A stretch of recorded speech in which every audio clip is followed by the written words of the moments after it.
spectacular. Even with the rain today, we must have had 1,000 people in the parade this morning. It was absolutely magnificent. The costumes, the outfits, we lit the town centre up. It took 10 minutes to get through Drake Circus. It was absolutely fantastic.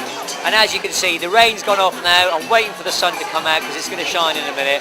And people are all over the place, flocking around. The Guildhall's full, the music stages are full, all the other stands, there's people on them, and I'm just looking all around me, smiling faces, which is what respect is all about.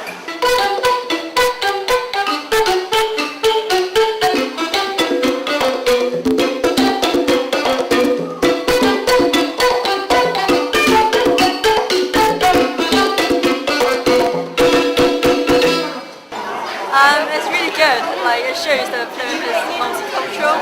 Well, basically, we're here and everybody's combining all their culture together. And in us still here, we're asking people to try different cultures. Clothes on. Clothes on, yeah.